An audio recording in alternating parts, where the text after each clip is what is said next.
But a shout out to those guys over there on that podcast. This is your brother Old God and Sandman on the Hip Hop Uncensored podcast. We're going in today. You're listening to episode 262. I want to talk about Wendy Williams and Nicki Minaj, Sandman, before we get to our topic of the day.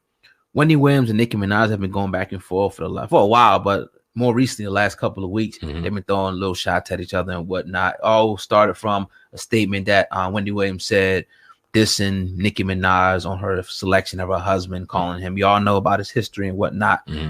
Well, Wendy took more shots during her broadcast, and I'll play the clip here. Like, there's this soon-to-be washed-up rapper. There's this soon-to-be washed-up rapper who can't keep my name out of its mouth. And I love it. I sit here like, okay, keep going. Oh, so we got that right there. You know, this little clip from Wendy Williams. That was pretty much the gist of what she said. That got everybody going.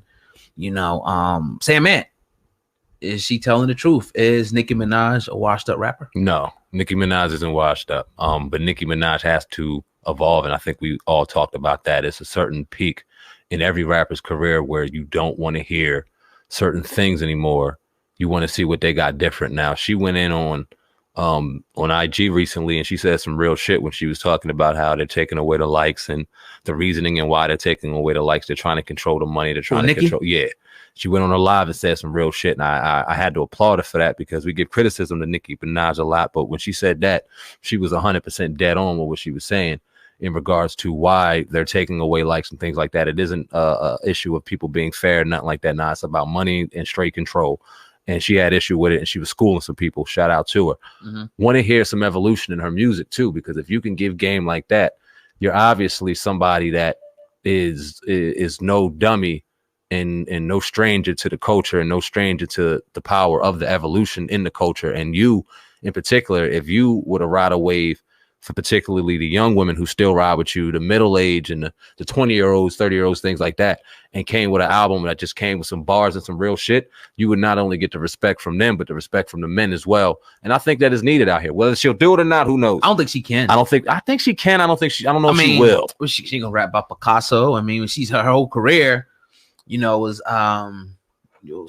structured this way, and like most of these rappers. I mean, I don't know what else we could expect, you know, from Nicki. Everybody can't do what Jay did. I mean, you know, so I don't think she could do it, man. You got a little more faith in her than me. I got faith in her because I know that she can rap. I know that she can genuinely write her own bars, spit her own bars, and that's no shot on anybody who's not, because a lot of females out here winning, and shout out to all of them, in particular Nicki, though. I know that she has the potential to go ahead and do certain things in female rap that potentially hasn't been done. Whether she will, who knows? We've seen her kind of hint at not going into music and not putting out albums anymore. That might have been a publicity stunt for another record. That record sounded more like the same. And then she just recently got married. Who knows if she's trying to start a family? She's been in the game for a long time. So if she did decide to leave, no one's blaming her now. But the shots that Wendy Williams is throwing at her, the shots that she's throwing back to Wendy, it's all good publicity. Wendy knows that. She's a genius when it comes to this kind of shit. She knows it's all good plug. You think Nicki can still make a hit in this new environment now? A hit pertaining to who? It can get Billboard on the radio. It can chart on Billboard. Nicki's going to chart on Billboard, but what does that mean? I mean, I'm just saying, like, because it's like the point that Wendy Williams is making is like her time is pretty much past. She's washed up. Soon to be, she said, washed up rapper. And I don't agree 100% with that, but I do agree with the part where you said people got to evolve, but I don't know where she can evolve to. My thing, Nicki evolving will be out of the game doing something. I don't see where she can go inside the game to evolve, because every time she turn around, like, pretty much, believe it or not, I mean, I know you understand this, but now Cardi B's up, but then right behind her is Meg Thee Stallion. So it's just like, people can say what they want. You have to remain relevant. I think, you know, you have to be able to put these so-called hits out there and put that great body of work behind it. Nicki does. All these other rappers, they can get away with it, but put, you know, something out there that can go on the radio and have a great body of work. I think, you know, and, you know, we'll see. I hope that Nicki can do it, though. Yeah, I tell you what, if she does come out with another album and it's more about shaking her ass and doing this and doing that, I'm shredding it. Yeah, because we're over that. I mean, we love your body, we love your face, you're a beautiful woman, we love and enjoy staring at you, but a decade and a half of doing the same thing, we got to see something different at this point, or you are going to lean towards what Wendy was saying, and those because it's like claims are true. Damn near 40. You know what I mean? You gotta. It's cool. You know, these women in the mid-20s and whatnot, and it's just like you gotta make an evolution to something just a little bit different. Cover up now. And get us with the lyrics now. Hit us with some different shit we never heard. I don't know if she could do it, Sam, man. You talked about her. Damn, I'll turn my mic up too. You talk about evolving. You talked about her evolving into something else other than rap, and that's kind of segueing into our next topic, which I'll let you go into. But these rappers, man, and other artists, and I can even throw athletes in there. I can throw comedians in there. It's a whole pool of people who had one genre of job and then switched over once they seen a wave kind of emerge. And that's the podcast game, man. Woo! And our brother Doggy Diamonds has some things to say. We've been hinting and saying little things here and there, but never made it a topic of conversation. Doggy Diamonds did that very well with his guest. Oh God, I know he has that audio queued up. Yeah. So if you don't got anything to say, oh God, or if you do your thing, and then let's hear this joint. Yeah, this is by way of Doggy Diamonds TV. We'll definitely link the full interview in the description box so everybody can check that full excerpt out here. But it was a real good excerpt that I heard, and I want the people to hear this, and we're going to give our commentary on it. Here's Doggy Diamonds TV. Caucasian dude. Because and I don't mean he a culture vulture. But this is what you classify them as. Because how is he from our culture? Let me go back. Dude, and talk about the culture. But when you look at who's around him, who from our culture's around him? And he's he's referencing Damon Dash, so I'll just stop it there. But. Got you. You're doing a podcast with dude, and no disrespect to him, but you're doing it for his numbers. Because you can't talk about the culture and talk about culture vultures all the time, and you're doing something with a Caucasian dude. Because and I don't mean he a culture vulture. But this is what you classify them as. Because how is he from our culture? And again, anybody who listen to our music, what do y'all think? What do you think, Koki? Who a culture vulture is?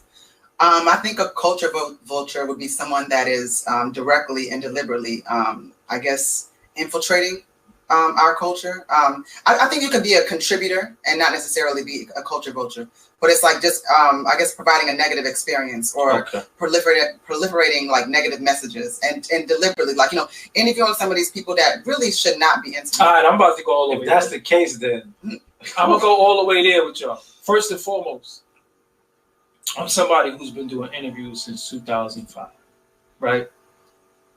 That it was looked at as a complete, like, what are you doing? Like, you're a clown for interviewing people. You got a camera in people's face, right? So anybody who, within the last 2 years, step behind this and say, I do interviews, you're a culture vulture to me. What? Because you're not a part of this culture that I'm a part of creating. For example, let me clarify this. Many people could step behind here and do this because this just might be their thing.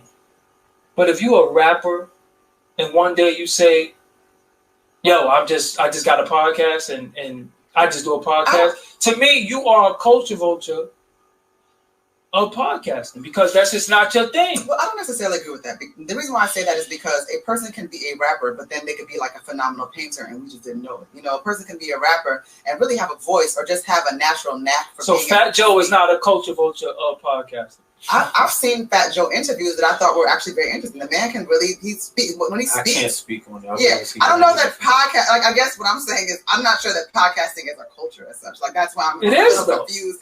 Because it became a culture. It became yo, when my rap career is not successful, I'm getting a podcast.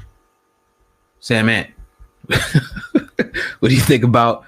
There's more to the interview. Make sure y'all check it out in the description box. If you guys want to see this on YouTube, what are your thoughts on what Doggy Diamonds and his panel, there said about that? Salute to Doggy, man, because he was expressing some things, and we haven't spoke in a while, probably since the summer, but expressing some things that we 100% agree on.